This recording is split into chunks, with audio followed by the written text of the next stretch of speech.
This is your guide to using Square POS to run your entire business from scratch. In less than 15 minutes, we are going to go from setting up a brand new account to ringing up your very first customer transaction. You'll have a fully functioning register ready to make you money. Let's jump straight into the dashboard and get started.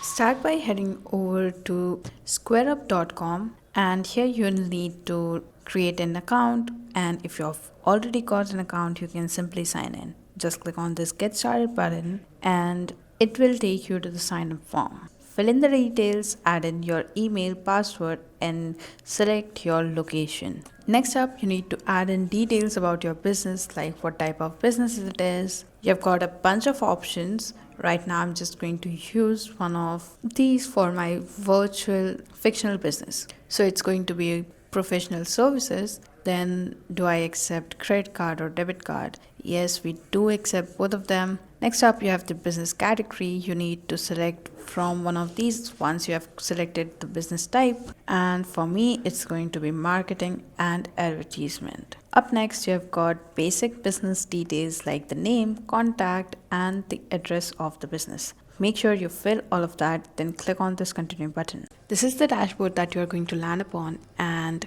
let's start off by building your store's menu, also known as your item library. So click on items and services. In here, click on items, select the item library option, and in here you are going to be creating a new item by clicking on this button right here. So for an example, we are going to create an item called gourmet coffee or some sort of coffee. First off, we'll start off by selecting the category of the item that we are selecting or creating. In my case, it's prepared food or beverages. You can choose physical goods, events, digital services, donation, etc. Once you do that, click on the next button, and if you want to create similar kind of items, you can even set it as the default value. Now, if you want, you can literally use this barcode option to autofill all the details, and that will make your process so much easier. If not, you can simply go ahead, fill in all the details over here. Like, let's say we are creating an item which is iced latte. So the menu name is Trouble in Bubble, but for the kitchen name, it's Ice Latte. Kitchen name is basically the item name for the kitchen display or whatever you're using on the server's side. Next up, you have the price tag, which will go on here. So those are the details of your items. Next up, you can select the category, for which you have to create a category for it. I just clicked on that button, which redirected me to creating categories. So let's create a category called beverages. Again, in here, click on create category, then name it. I'm just going to call it beverages. Now, if you want to make it into a subcategory, then you can select a parent category as well. But right now, this is the parent category. I'm just going to save this, and back in our create item tab, you can now select the category over here. Up next, you can add the images of your item by clicking on this image drop down. Here I've uploaded one image. You can add in multiple different images as well. Next up, you can create taxes that will be reduced on this particular item. If not, just leave it blank. Up next, you have nutrition information, where you can add in calorie count, dietary preferences, and food allergens that might be present in the particular item. So these are the options for dietary preferences, like is it dairy free? It isn't. Is it gluten free? It is gluten free. Then you can simply choose whatever applies to it, and that's about it. Then for food allergens, I'm just going to select milk, and that's about it. Now this section right here is where you manage the inventory. It lets you track how many items are available. If it's not available, then it would ask you to set a timer of when it will be available. You can reset it every 15 hours, every 24 hours, etc. And this is the best and the most useful option, which is the variance. So you can add different variation of your items from here. Click on add variations, and then you can create different variations of the same item. Like, let's say we have this iced latte, so the variations would be different sizes. And if you were to have something like a cheesecake, then the variations would be different flavors. So it's pretty simple. Just add in the name of the variation, set the price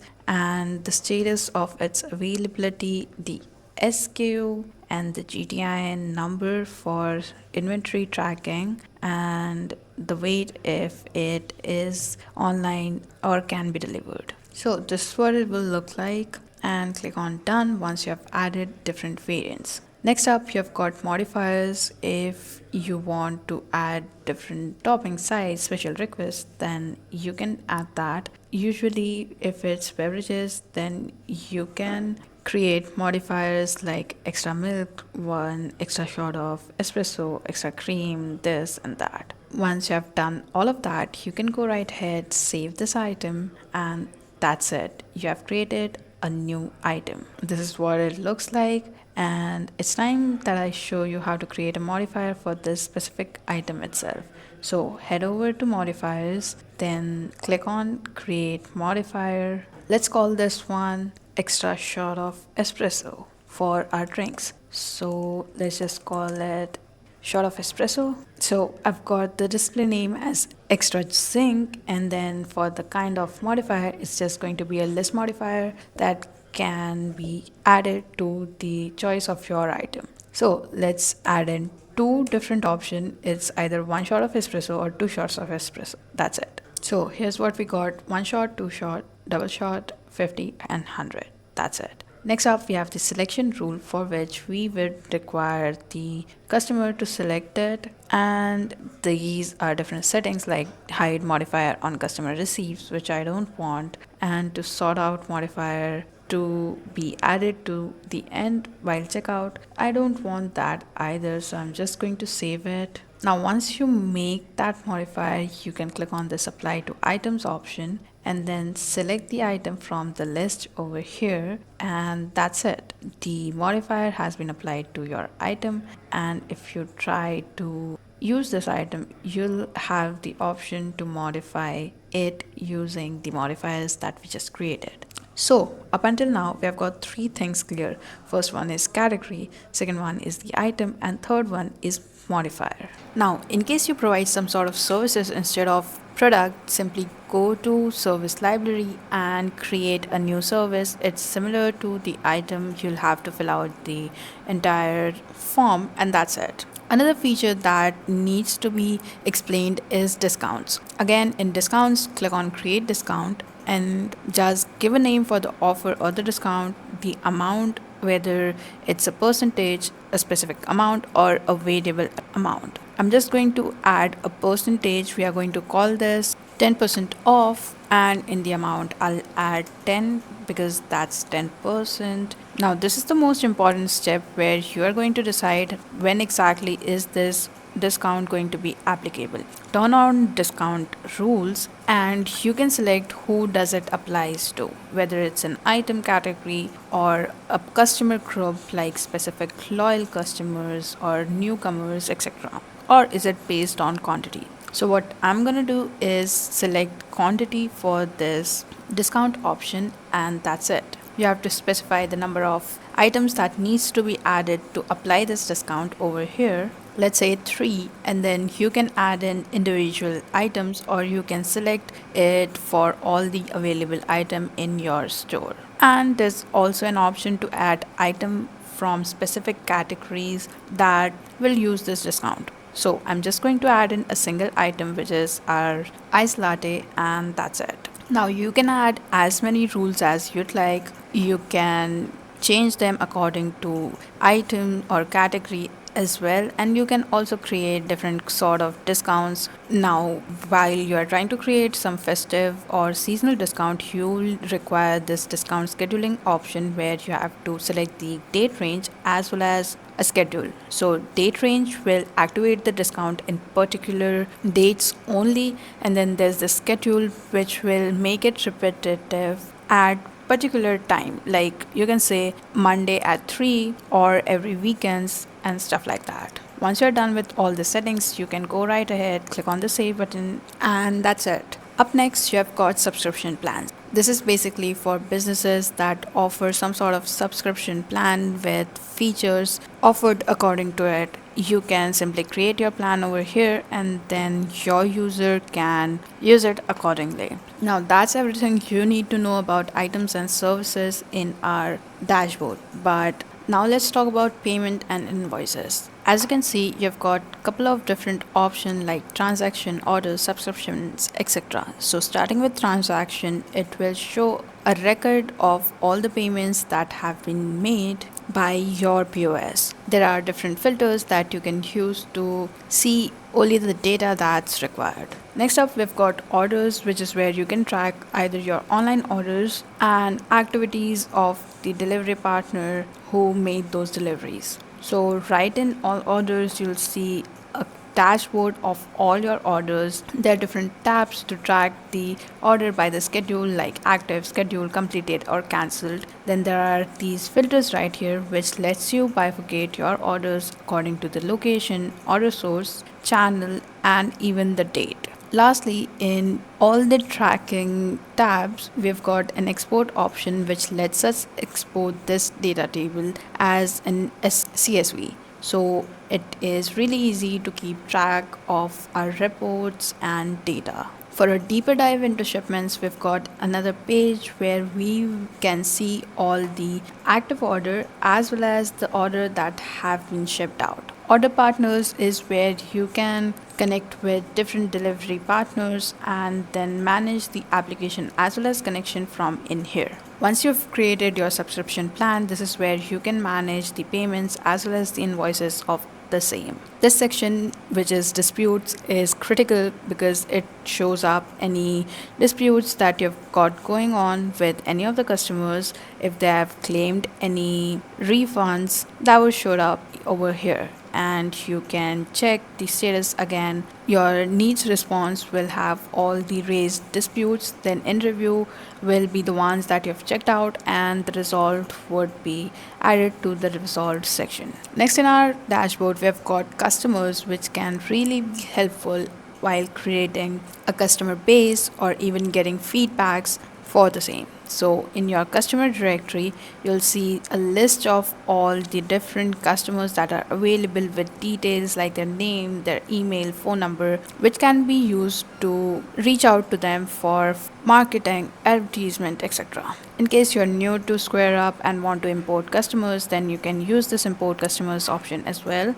Otherwise, you'll have a list of customers that uses your POS. Next up, you'll have a feedback menu where you can check out all the different feedbacks from your customer. There are different filters which you can filter out, and this is really helpful if you're trying to make your business better. The reporting tab is for all the different kind of reports that you can get from Square Up. There are different categories like sales, accounting, payments, operation, and you can even create custom reports based on an item, for which you can go to custom, click on custom reports, create a new report format which will hold the title of the report, and there's this basic template that you've got. Now to actually make those customization, all you need to do is click on edit rows. Then you can check out all the different options that are available, unmark the ones that you don't think are required in your report. And to add new sections, all you need to do is click on this add report button, and then you'll have a few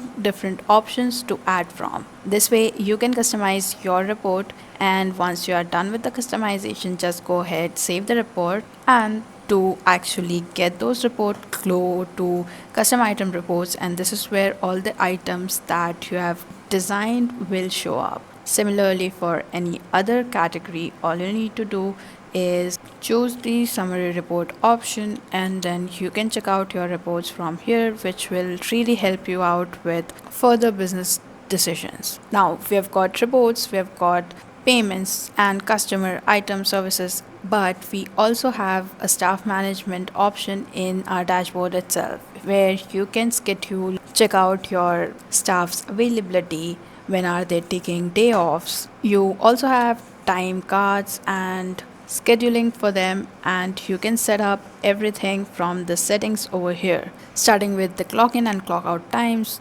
the time for breaks, overtime, any alerts, etc. Lastly, in the settings option, you'll find everything you need to for the setup of your Square app. Account setting has got your personal information, when and how you want to sign in, your notification requirements. Then there's this device management, which lets you keep track of all the devices that you've got up and running wherever you have signed in using Square Up, and the particular email that you're using. So, if you're using the mobile application for Square Up, I would recommend you to head to your dashboard, select devices, and then add a new device instead of just logging into your account directly in your phone. So, select number of device code, just one, click on next, and then you can select POS for the same and set up a code name for your device. Let's just call it MB, and that's it. You'll get this code which you need to add in to your mobile application, and you'll have it signed in no time.